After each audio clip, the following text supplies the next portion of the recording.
First of all, it's a pleasure for me to be a part of this discussion and event. It was really very good discussion. I'm Pinar Yashar, a senior country economist working in macro trade and investment global practice of the World Bank in Uzbekistan, in Europe and Central Asia region. And I joined the Uzbekistan team 7 months ago, and I'm happy to be in such an amazing country.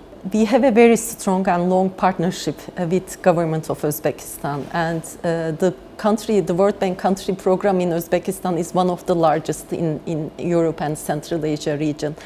And our country program has expanded dramatically over the 5-6 years following the government reform efforts to transform the country's economy.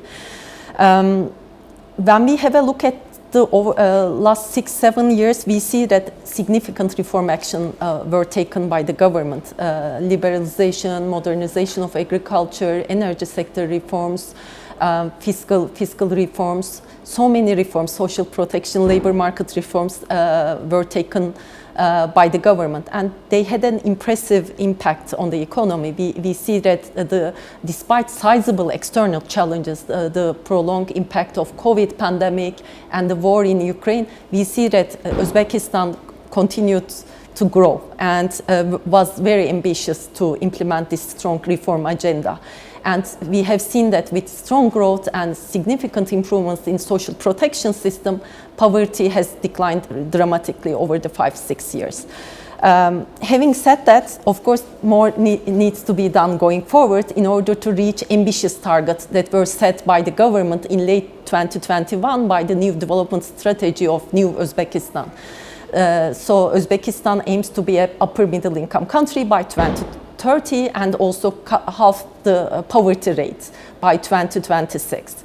So if Uzbekistan is to become an upper middle income country by 2030, the growth needs to accelerate. Also in order to cut the poverty rate further, more job creation is needed. Further job creation requires allocation of resources to more productive and sustainable uses. And in order to do that, the role of the state should be to promote private sector development and to ensure to create dynamic private sector.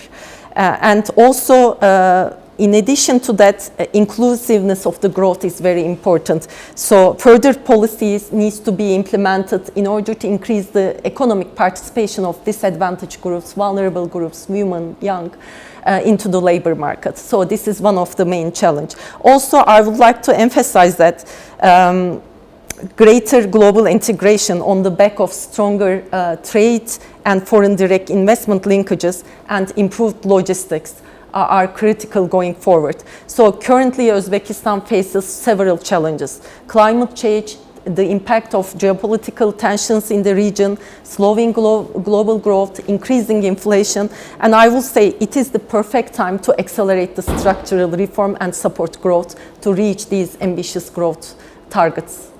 And as a World Bank, we are happy to support the government's ambitious reform agenda, and we will be working very closely with the government on that reform agenda. Thank you.